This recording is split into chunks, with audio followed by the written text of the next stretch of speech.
Imagine you buy a new couch on your credit card today, pay it off the minute you get home, and still wake up to a score drop that feels like a glitch in reality. It happens because bureaus record a delayed snapshot, not your real-time payoff. Your bank app says paid, your budget says clean, but the credit bureau file says you are suddenly riskier, even though nothing about your real-life cash changed. That disconnect comes from one quiet date on the calendar, a date most people never look for, yet it decides what the scoring system believes about you. Credit scores are not a live broadcast of your finances. They are a set of monthly photographs, and the camera flash often fires when your balance is naturally highest. If you control when that photo is taken, you can make your report reflect your actual responsibility without paying interest, without borrowing more, and without cutting spending. Today, I am going to show you the exact reporting timeline, the thresholds the algorithm reacts to, and the simple timing move that can separate a good score from an exceptional one. This lever is about timing, not debt. And, near the end, I will show you the one pattern that looks innocent but can trigger account shutdowns, so you get the benefit without stepping on the hidden landmine. My name is Dave. Tap like, subscribe, and answer this in the comments. If your score dropped tomorrow even though you paid in full, what exact date would you check first? The due date or the statement closing date? And what one change would you make to prevent it next month? Now let us replay the classic story in slow motion, because the details matter more than the intentions you had when you paid the bill. You have a limit of $5,000. You spend $2,000 on furniture. You have the cash ready, so you plan to pay in full and move on. The statement arrives, you pay the full statement balance, and you pay 0 interest. You feel like the system should reward that kind of behavior. Then your monitoring app pings you a few days later. Your score drops around 25 points, and it feels personal, like you were punished for being responsible. That drop can also affect approvals and interest rates, because many lenders use score bands. So a small timing mistake can move you into a less favorable pricing bucket. You were not punished for paying. You were judged by the balance that was reported before you paid, because reporting and paying are two separate clocks. Here is the key. The due date is about avoiding fees. The statement closing date is about what gets reported to Experian, TransUnion, and Equifax. Once you separate those clocks, you can use each one for its purpose. The due date to avoid interest, and the closing date to display your lowest risk profile. When your billing cycle closes, the bank generates the statement. The balance printed on that statement is usually the number they send to the bureaus. Your due date commonly arrives about 3 weeks later, so you can pay perfectly on time and still have a large balance recorded for that month. That is why the credit system feels like it runs on a delay. You live in real time, but your score often lives on a snapshot taken weeks earlier. Once you see it this way, you stop arguing with the score, and you start managing the photo, the same way you would manage lighting in a picture. You are not cheating. You are aligning the report with the truth that you already pay responsibly, so the system stops confusing a normal month of spending with desperation.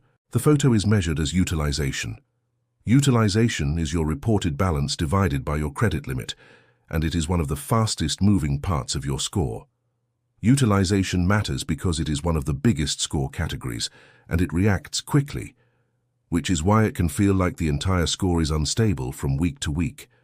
If your balance is $500 on a $1,000 card, your utilization is 50%, even if you plan to pay it tonight. Most scoring models dislike utilization above 30%.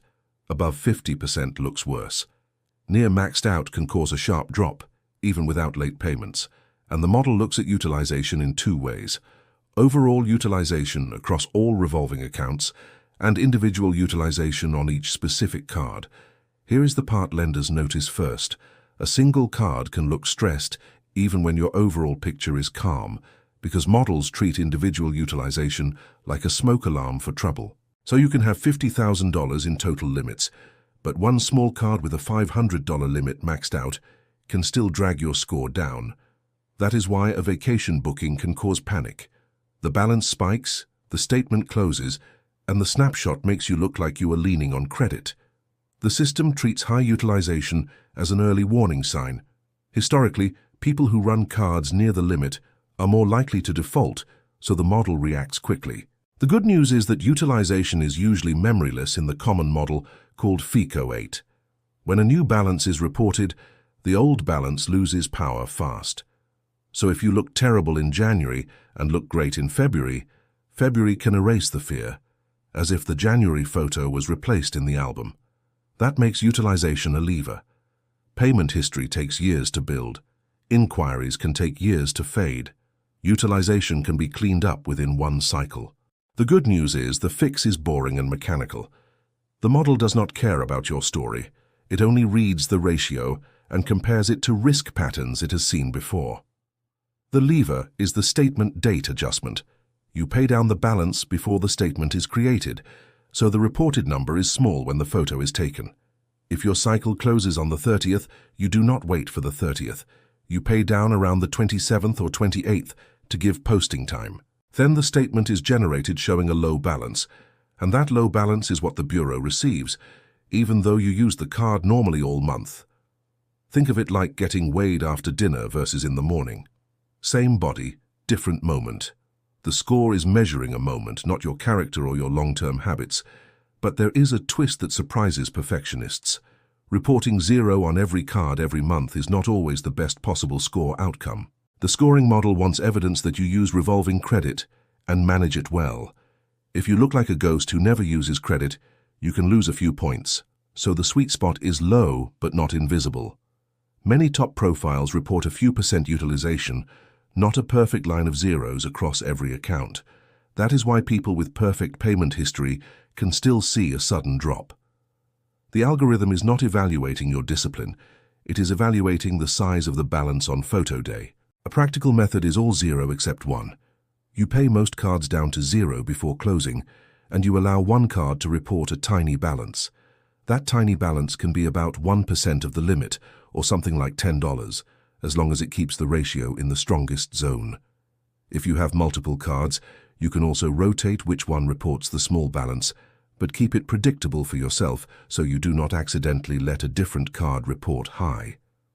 Reporting a balance is not the same as carrying a balance. You can report $10 and still pay 0 interest by paying that statement balance by the due date. Interest is triggered when you fail to pay the statement balance by the due date. Reporting happens earlier. Those are separate clocks that you can coordinate. Now the first challenge is information.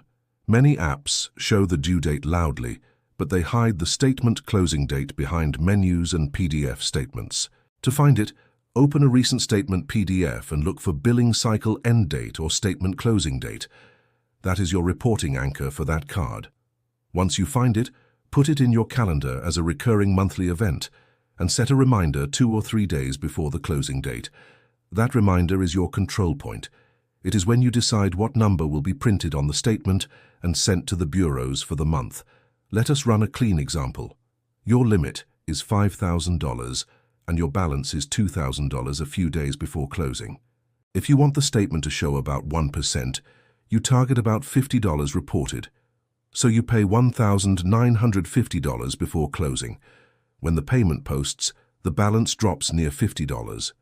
The statement closes, prints that small balance, and that is what the bureau records. Then on the due date weeks later, you pay the remaining $50. You get the score benefit of low reported utilization and the finance benefit of 0 interest. If you are chasing an 800+ score for a refinance, a move, or a job background check, this timing can be the cleanest point gain you can create without changing income. This is also why higher credit limits help. A larger denominator makes every purchase look smaller, which keeps your ratios calm without extra effort. If your total limits are $20,000, a $2,000 month is 10% overall. You are already in a strong zone even before timing. Some issuers will do an extra report when you pay to 0, especially after a large balance, but it is inconsistent. The only reliable routine is controlling what prints on the statement. So if you routinely bump against the limit, you may not need a hack. You may need a credit limit increase or a second card to spread spending. Now let us talk about the landmine, credit cycling. People discover early payments and think the move is to pay weekly and spend endlessly. Credit cycling is when you spend up to your limit, pay it down mid-cycle, spend again, then repeat multiple times within one billing cycle. To you, it feels responsible. To a bank risk team, it can look like you are forcing more volume than the limit was designed to support. If your limit is $1,000 and you run $3,000 through it in a month by paying repeatedly, you used triple the exposure. A good way to think about it is volume versus exposure. The limit is the exposure the bank approved. If you push far beyond it repeatedly, you look like a different risk type. That pattern can trigger reviews, freezes or closures, because it resembles laundering controls, bust-out risk, or unstable cash flow patterns. So do not churn the limit just to keep spending. Use one strategic payment before closing to shape the reported photo, and keep volume reasonable. If you truly need more room, ask for a higher limit. A higher limit makes your normal life fit inside the bank's risk box, and utilization becomes easier. Now let us zoom back into thresholds, because scores often move in steps, not smooth lines, and that is why drops feel sudden and unfair. Crossing above 30% can cost more points than you expect. Crossing above 50% can cost even more. Near maxed out can feel like freefall. Those are risk zones the model reacts to fast. Under 10% looks excellent. 10 to 30 looks fine. Above 30 starts to look strained, so you pick your zone intentionally. If you are applying for a mortgage or auto loan soon, you want your reported picture in the excellent zone. That means you plan your statement dates like a launch schedule, keeping balances low before closing for at least 1 or 2 cycles to build confidence. If you are not applying soon, do not panic over every fluctuation. Keep overall utilization generally low and pay on time, and your score will drift normally. The power is knowing you can tighten the system when you need peak points, then relax without fear when you do not need perfection. Now, one more subtle trap. Pending transactions. You can pay down to your target, then a pending charge posts before closing and ruins the planned photo. To avoid that, pay down a few days early and pause new spending on that card for a day or two, or shift your spending to another card briefly. Posting speed matters too. Some issuers credit payments instantly, others take a day or two. Weekends and holidays can add delay, so buffers matter. If your closing date is a Monday, consider paying on Thursday or Friday. That gives the system time to post before the statement balance is captured. Also remember that cards do not all close at month end. One might close on the 15th, another on the 23rd, so your calendar list must be per card. A big purchase can be split across 2 cards to keep each below a threshold before closing. This is why I recommend a simple note on your phone: card name, limit in words, closing date, due date, and your target reported balance. Now let us talk autopay. Autopay is designed to prevent lateness. It is not designed to optimize your reported balance before the statement is created. Autopay that pays the statement balance on the due date protects you from interest, but it can still leave you with a high statement balance reported. A good hybrid is this. Keep autopay for minimum payment or statement balance as a safety net, but add one manual paydown before closing when needed. That way you get the clean reported number and you reduce the chance of missing a payment, which is far more damaging than any utilization issue. A single missed payment can hurt for years. A utilization spike is usually temporary, so never trade basic discipline for clever timing. Now, what about closing old cards you do not use? In utilization math, closing a card can backfire because it removes available credit from your denominator. If you close a $10,000 limit card with a 0 balance, your total limits drop, and the same debt elsewhere becomes a higher utilization percentage. A better move is to keep old cards open and active with a small subscription, then auto-pay it. That preserves limits and keeps the account from going dormant. Think of unused limits as ballast on a ship. They steady your utilization ratio and reduce the chance a single large purchase pushes you over a threshold. Now, scoring models are evolving.